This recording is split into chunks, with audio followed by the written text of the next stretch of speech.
Hello friends, इस video में हम क्लास 11th का मैथ का 1.1 का 1.1 का हम क्वेश्चन को देखेंगे कि इसमें क्या प्रश्न दिए गए हैं और इसको क्या करने के लिए कह रहा है। ठीक है, तो हम 1.1 का पहला क्वेश्चन देखते हैं। कह रहा है कौन कौन समुच्चय है बताइए, और अपना औचित्य भी लिखने के लिए कह रहा है।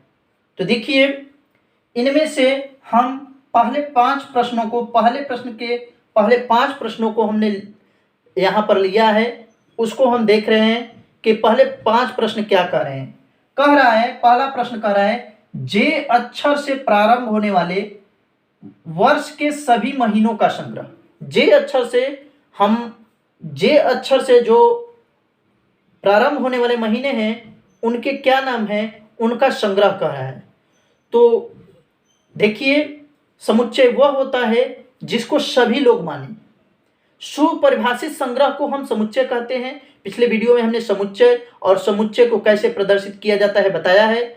अगर आपने नहीं देखा है तो वो वीडियो जाकर देखिए और ज़्यादा से ज़्यादा सब्सक्राइब करें।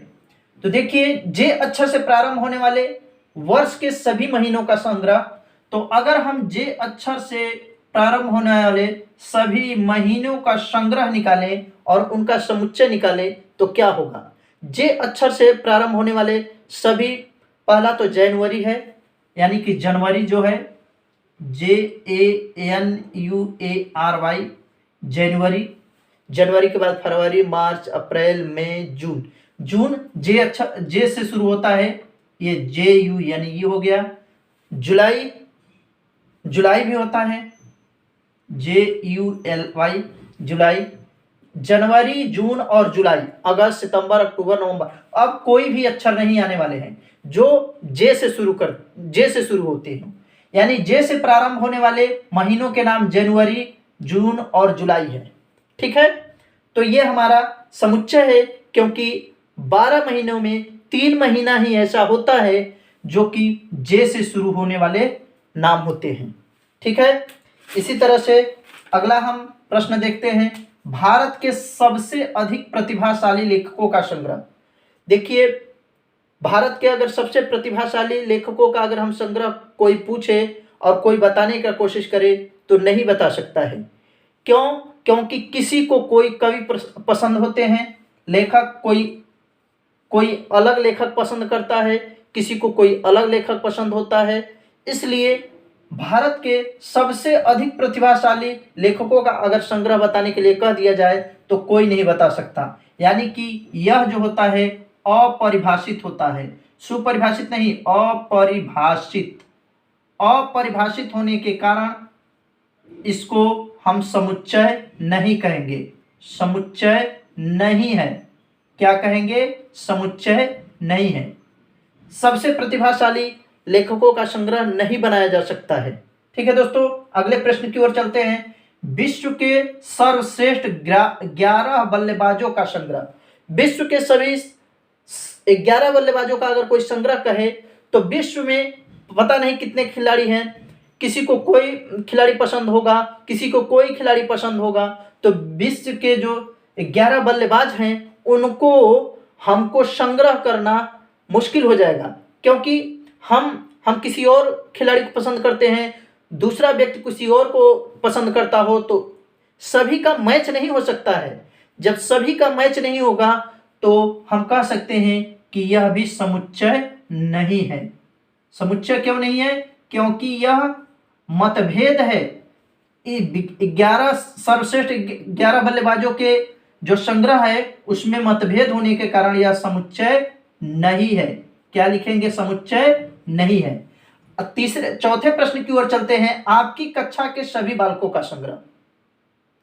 देखिए, किसी भी कक्षा के सभी बालकों का संग्रह कह दिया जाए तो वही बालक होंगे जो उस क्लास में पढ़ रहे होंगे। जैसे मान लीजिए कक्षा 6 में 30 बच्चे हैं तो 30 ही बच्चे तो पढ़ रहे होंगे ना, तो उनका संग्रह बनाना आसान है।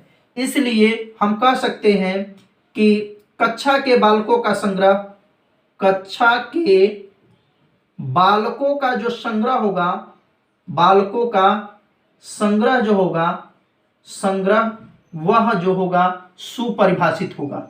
कैसा होगा? सुपरिभाषित होगा। सुपरिभाषित। जब सुपरिभाषित होगा यानी कि हम इसको परिभाषित कर सकते हैं, यानी कि इनका हम संग्रह बना सकते हैं, इसलिए यह क्या होगा? समुच्चय होगा। ठीक है। अगला, 100 से कम सभी प्राकृतिक संख्याओं का समुच्चय। 100 से कम कहा है यानी कि 99 तक कहा है, यानी कि हम इसको 100 से कम कहा है तो 1, 2, 3, 4 लिख करके डॉट डॉट करके कहाँ तक लिख सकते हैं? 99 तक, क्योंकि इसने कहा है 100 से कम सभी प्राकृतिक संख्याओं का संग्रह।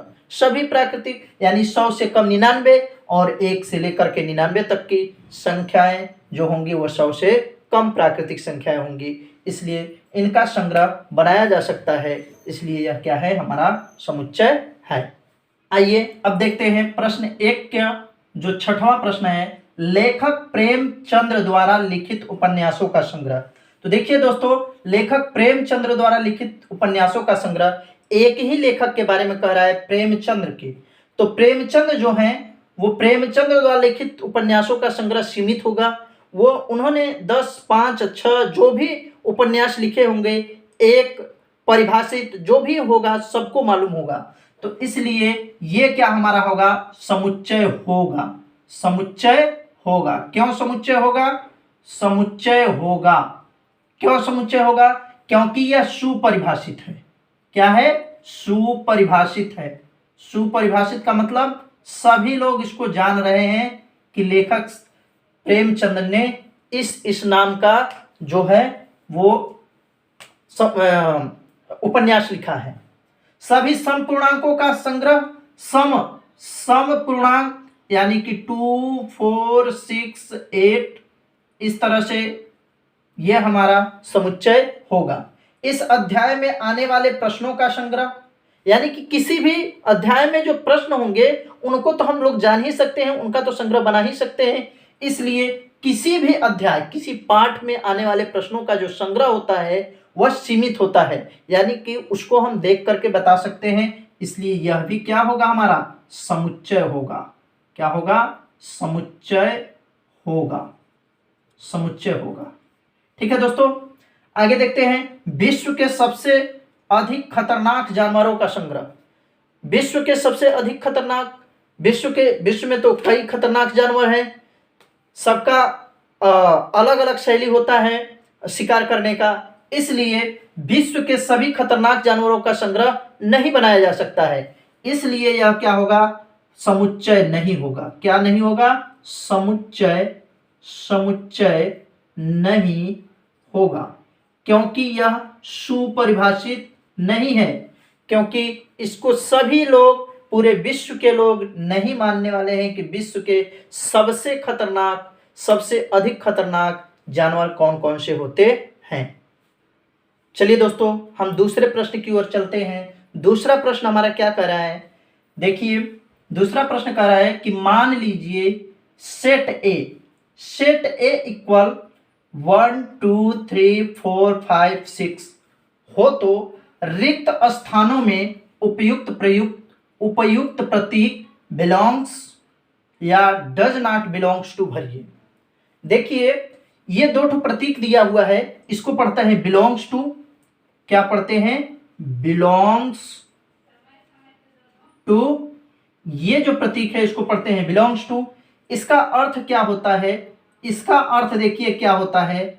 सदस्य है, सदस्य है, अवयव है, अवयव है या संबंधित है।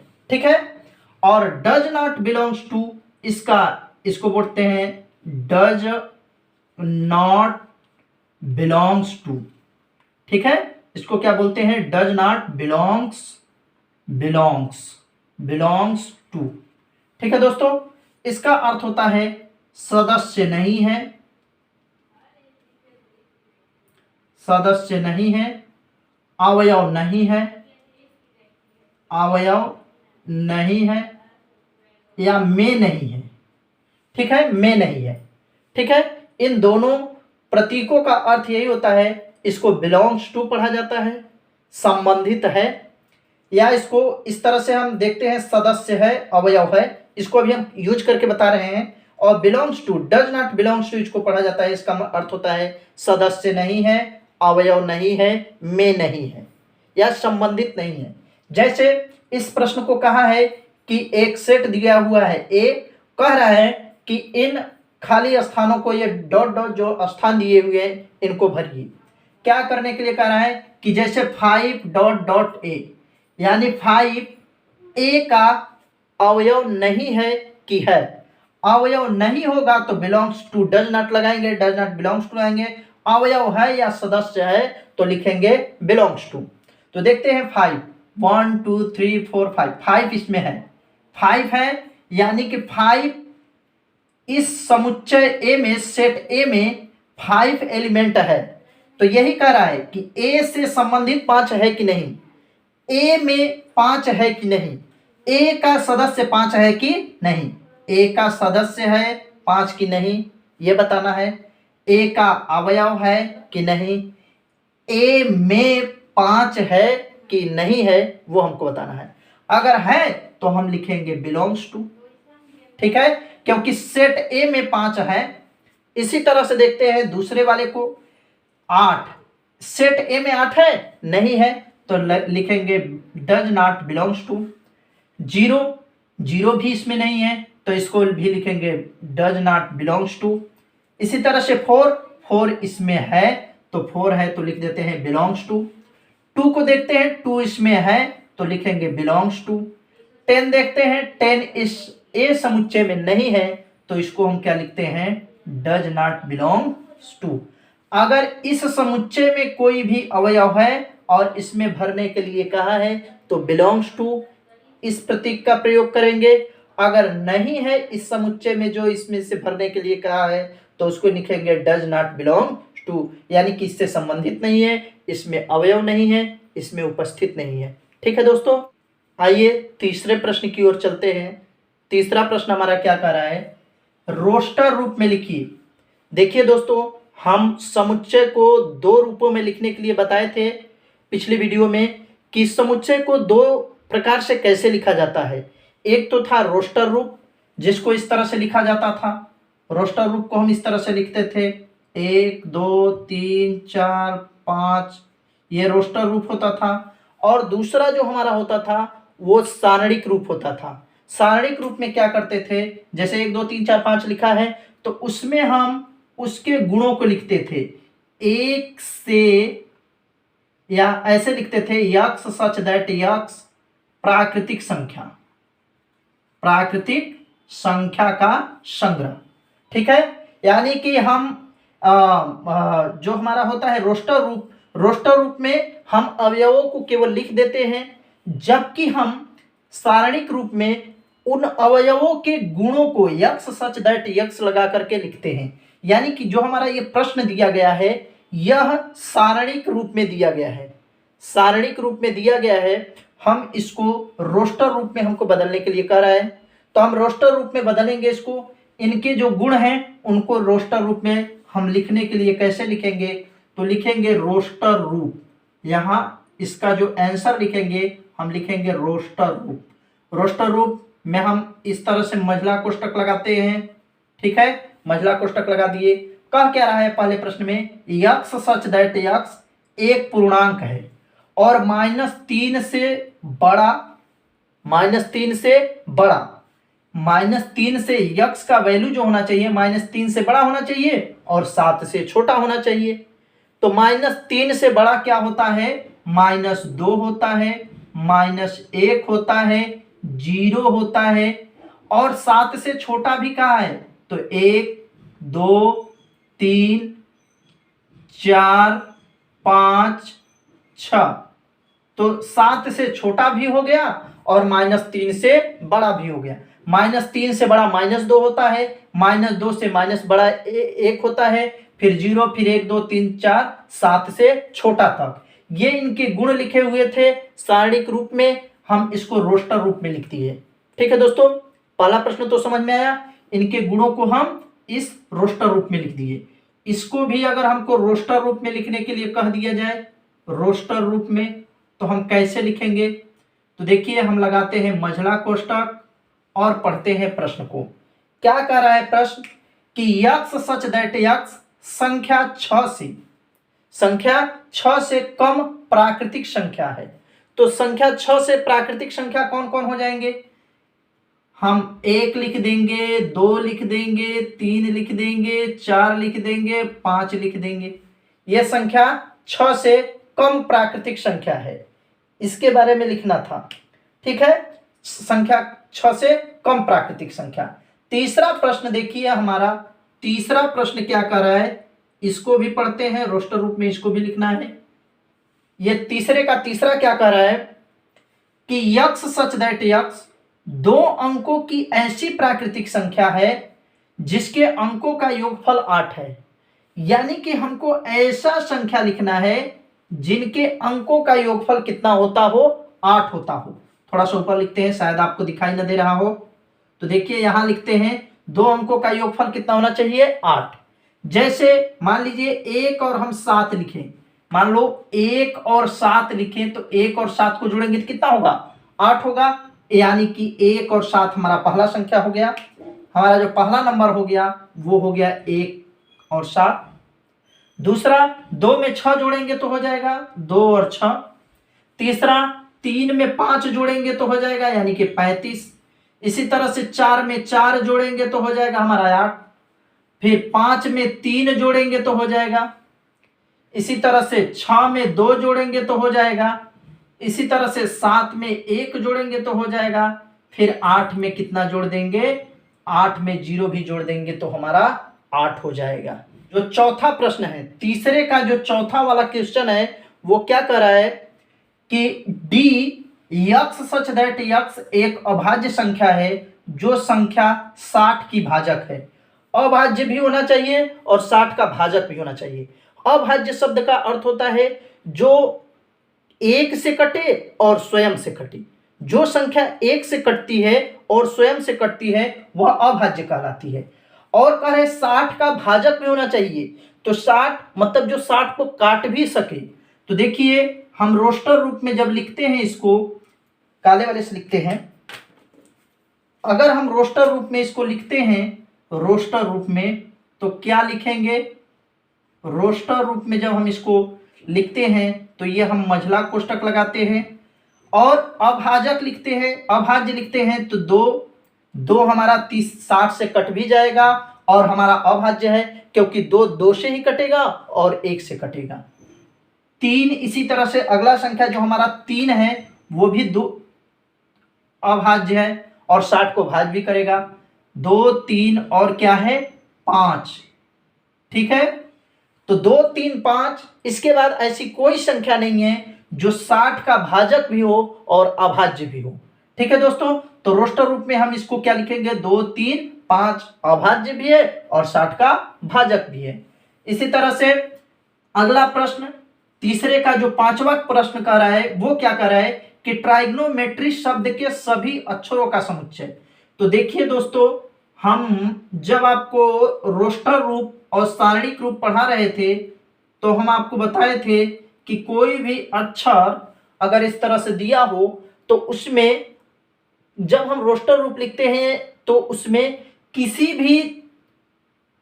भी अक्षर का या किसी भी अवयव का कभी पुनरावृत्ति नहीं होता है। तो हम इसको लिखते हैं तो पहला टी है तो टी लिख देते हैं, उसके बाद आर है तो आर लिख देते हैं, आई है आई लिख देते हैं, जी है जी लिख देते हैं, ओ है ओ लिख देते हैं, यन है यन लिख देते हैं। अभी तक देखिए दोस्तों किसी भी अक्षर का पुनरावृत्ति नहीं हुई है, यानी पुनरावृत्ति का मतलब दोबारा नहीं आया है। TRIGON। फिर यहाँ ओ शब्द आ रहा है, ओ अक्षर आ रहा है। अब उस ओ को नहीं लिखेंगे क्योंकि जब हम किसी भी अवयव को लिखते हैं समुच्चय में तो हम अक्षरों का या अवयवों का पुनरावृत्ति नहीं होने देते हैं। अब देखते हैं यम है, यम अभी नहीं लिखे हैं, यम लिख देते हैं। फिर ई है तो देखते हैं ई नहीं लिखे हैं तो ई भी लिख देते हैं, अभी तक हमने ई नहीं लिखा था। फिर ई के बाद टी आता है तो देखिए टी तो हम यहां लिख चुके हैं, इसलिए हम इस टी को नहीं लिखेंगे। आर को भी हम लिख चुके हैं, आर को भी नहीं लिखेंगे। अब किसको लिख देते हैं, वाई को। तो इस तरह से हमारा ये रोस्टर रूप में ट्राइगोनोमेट्री का ये रोस्टर रूप का अवयव हो जाता है। इसी तरह से इसमें भी देखिए कहा है कि बेटर के सभी अक्षरों का क्या लिखिए, समुच्चय लिखिए।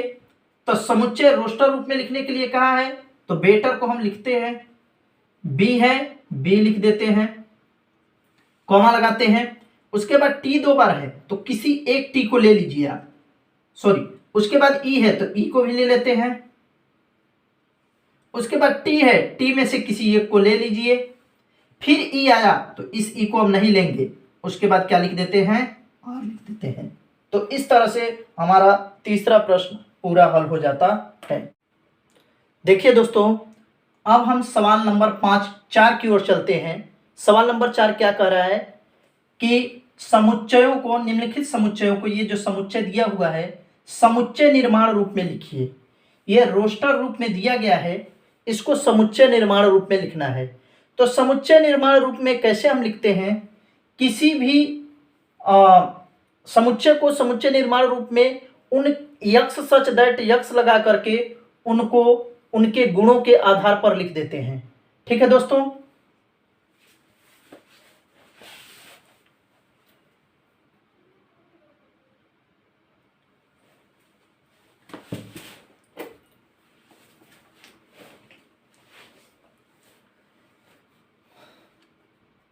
देखिए दोस्तों, अब हम प्रश्न 4 की ओर चलते हैं।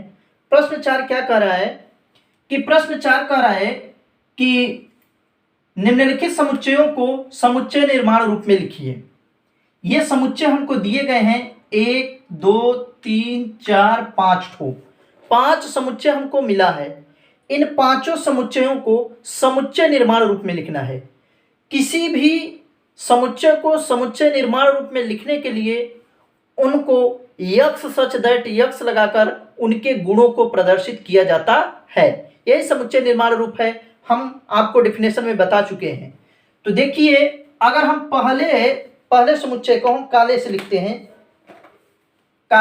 इसको पहले समुच्चय को अगर हम कहें कि पहला समुच्चय को समुच्चय निर्माण रूप में कैसे लिखा जाएगा, समुच्चय निर्माण रूप, समुच्चय निर्माण रूप, समुच्चय निर्माण रूप में हम पहले प्रश्न को कैसे लिखेंगे ये हम देखते हैं।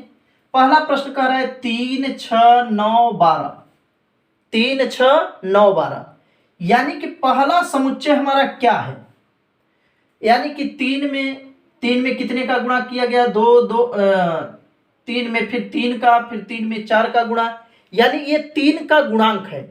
तो हम लिखेंगे इसमें यक्स सच दैट यक्स, इतना तो हम समुच्चय निर्माण के लिए करते ही हैं। अब उसके बाद इन संख्याओं का गुण, जो ये गुण प्रदर्शित कर रहे हैं उसको लिखेंगे। क्या है, ये जो है ये 3 संख्या 3 के गुणज हैं। गुणज का अर्थ होता है यानी कि इसमें सब में 3 का गुणा है। कहां तक है, 9 तक है, यानी कि 3 संख्या 3 के गुणज हैं और यह यक्स इज लेस देन 15, यानी कि ये 15 से कम भी है, क्योंकि अगला संख्या जो आने वाला था 3 का गुणा का वो 15 आने वाला था, यानी कि 15 से ये कम है, इसलिए इसको इस तरह से लिखेंगे। दूसरा जो हमारा गुण प्रदर्शित कर रहा है दूसरे सवाल का, वो क्या प्रदर्शित कर रहा है देखते हैं। 2 4 8 16 32, देख रहे हो, 2 पर अगर घात हम 2 लगाएं तो 2 दूनी 4, 4 अगर 2 पर घात 1 लगाएं तो 2 1 का 2, 2 चौकाट, 2 दूनी 4, 2 चौकाट, यानी 2 पर घात 2 लगाएं तो इसी तरह से 2 का घात है, ये 2 के घाते 3 है, ये 2 के घाते 4 है, ये 2 के घाते 5 है। इस तरह से है। देखो अगर हम इसको इस तरह से देखने की कोशिश करें, 2 है यानी 2 पर घात 1 है, फिर 4 है, 4 पर मतलब 2 के घाते 2 है, फिर 8 है, 8 मतलब 2 पर घाते 3 है, यानी घातों का संख्या क्या हो रहा है, बढ़ रहा है। तो घातों की संख्या बढ़ रहा है, कितना कितना बढ़ रहा है, 1 1 बढ़ रहा है। तो इस तरह से हम इसको लिख सकते हैं।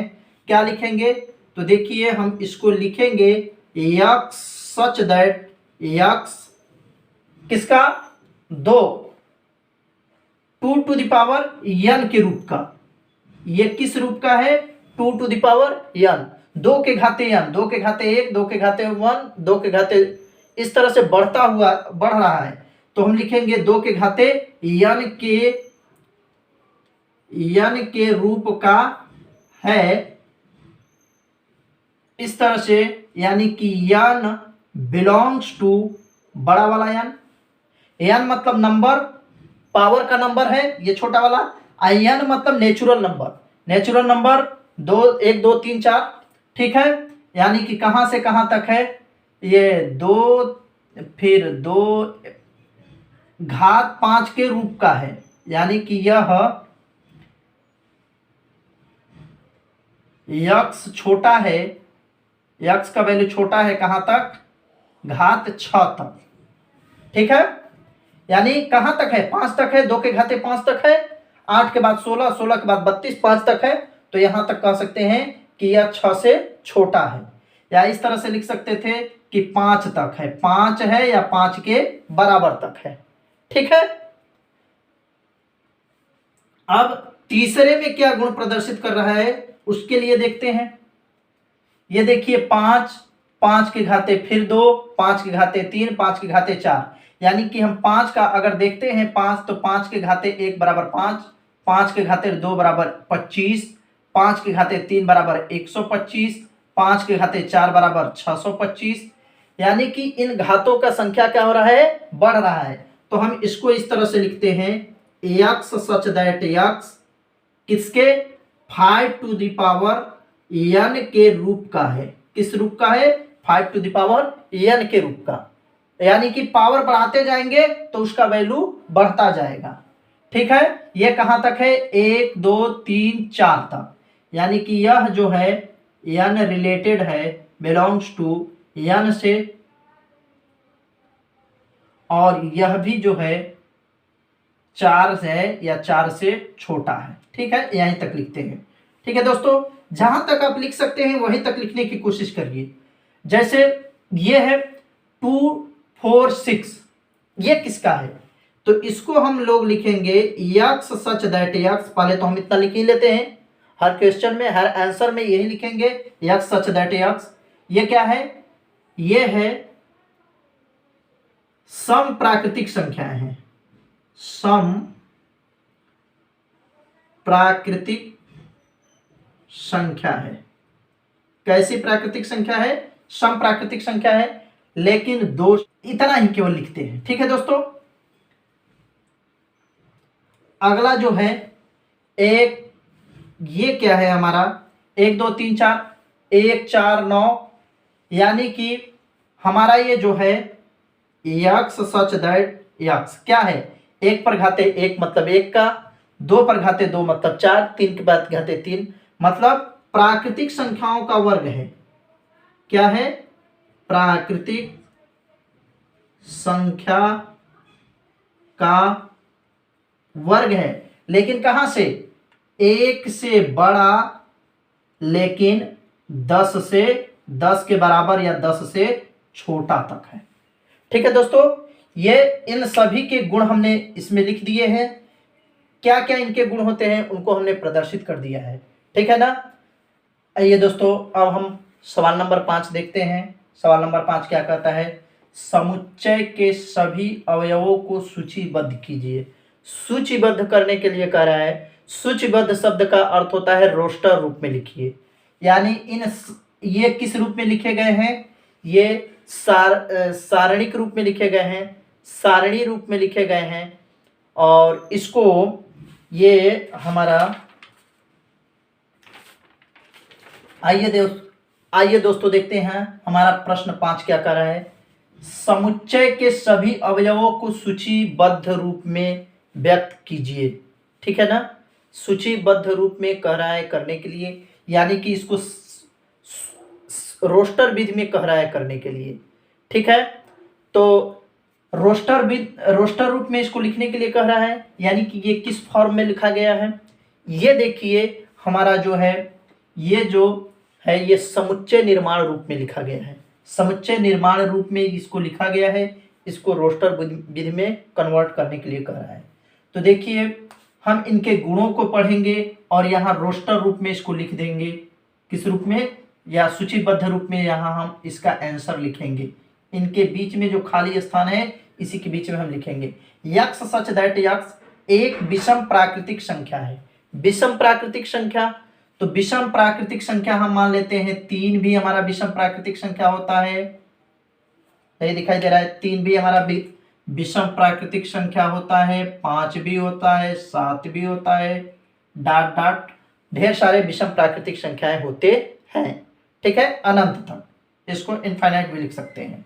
ठीक है ना।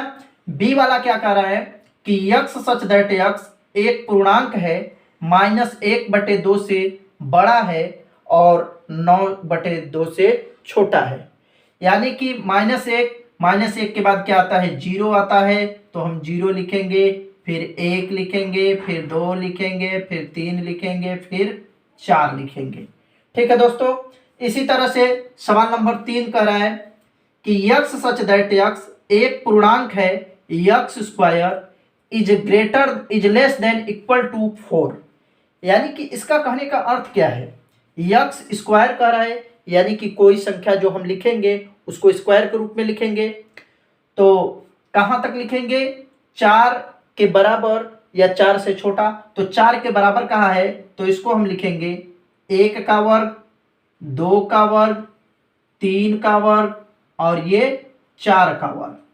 ठीक है दोस्तों, स्क्वायर के रूप में कहा था तो इसको हम इस तरह से स्क्वायर के रूप में लिख सकते थे, 1 2 3 4 का वर्ग, क्योंकि 4 के बराबर का है। ठीक है, x such that x, loyal शब्द का अक्षर का एक अक्षर क्या होगा, लोयल शब्द।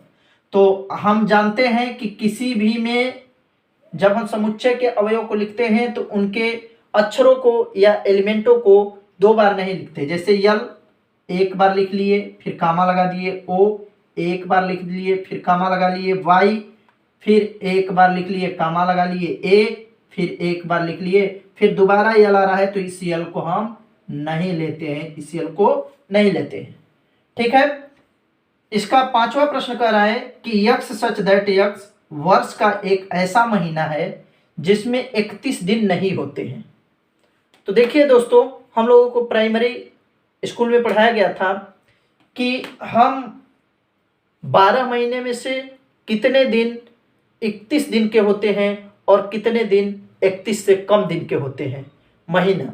तो इस तरह से हम हाथों को कर लेते थे। हाथों का जो ये ऊपर वाला भाग होता था 31 दिन के होते थे। जैसे जनवरी के बाद फरवरी हमारा 28 या 29 का होता है। तो यहाँ हम लिखते चलते हैं, पहला हमारा मिलता क्या है, फरवरी। ठीक है, ये फरवरी हो गया। जनवरी के बाद फरवरी, मार्च, अप्रैल हमारा जो होता है वो भी क्या होता है, 30 दिन का होता है। जनवरी, फरवरी, मार्च, अप्रैल, मई, जून जो होता है वो भी हमारा कितने दिन का होता है, 30 दिन का होता है। जुलाई, जनवरी, फरवरी, मार्च, अप्रैल, मई, जून, जुलाई, अगस्त, सितंबर जो होता है वो भी हमारा कितने दिन का होता है, 30 दिन का होता है। अगस्त, सितंबर, अक्टूबर, नवंबर भी हमारा कितने दिन का होता है, 31 दिन का होता, 30 दिन का होता है। ठीक है, तो इस तरह से हम इसको लिख लेंगे। यानी कि ये जो महीने हैं वो सब 30 दिन के नहीं होते हैं, ये सब 31 से कम दिन के होते हैं। 31 दिन के नहीं होते हैं, यह 31 से कम दिन के होते हैं। इसी तरह से इसको देखते हैं, अंग्रेजी वर्णमाला का वह व्यंजक है जो के से पहले आता है। अंग्रेजी वर्णमाला का स्वर है व्यंजक कह रहा है, यक्स सच दैट यक्स, ये अगला प्रश्न जो कर रहा है, यक्स सच दैट यक्स अंग्रेजी वर्णमाला का व्यंजक है जो के से पहले आता है। व्यंजक यानी कि स्वर को निकाल दे, के से पहले वाले स्वर को निकाल दे, जो व्यंजक बचेगा वही हम इसमें आंसर में लिख देंगे। तो व्यंजक बी, फिर सी, फिर डी, ई तो स्वर हो जाता है, ई को नहीं लेंगे, यफ, फिर जी, फिर एच, आई को नहीं लेंगे, आई हमारा स्वर हो जाता है, फिर जे। तो इस तरह से हमारा ये पांचवा प्रश्न पूरा। नंबर प्रश्न है, क्या कर रहा है, बाईं ओर रोस्टर रूप में और दाईं ओर समुच्चय निर्माण रूप में है, मिलान करना है। ये जो बाईं ओर हमारा दिखाई दे रहा है ये रोस्टर रूप में है, और ये जो दाहिने तरफ दिखाई दे रहा है ये हमारा समुच्चय निर्माण रूप में है। इन दोनों को मिलान करना है।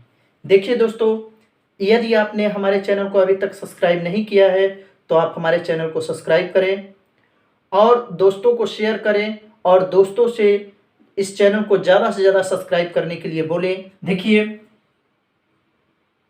ये जो हमारा रोस्टर रूप है इसको मिलान करना है इस समुच्चय निर्माण रूप से। 1 2 3 6 क्या कर रहा है, इनमें से देखने हैं, यक्स सच दैट यक्स एक अभाज्य है और 6 की भाजक भी है। अभाज्य है ये वाला, 2 और 3 6 की भाजक भी है और अभाज्य भी है, यानी कि इसको हम इस तरह से मिला देते हैं। ठीक है, मैथमेटिक्स वाले को इस मैथमेटिक्स वाले से मिला देते हैं। और देखिए, ये जो 6 की भाजक है, प्राकृतिक संख्या भी है और 6 के भाजक भी है। इसी तरह से 10 से कम विषम प्राकृतिक संख्याओं का ये जो हमारा है विषम प्राकृतिक संख्या है। ठीक है दोस्तों।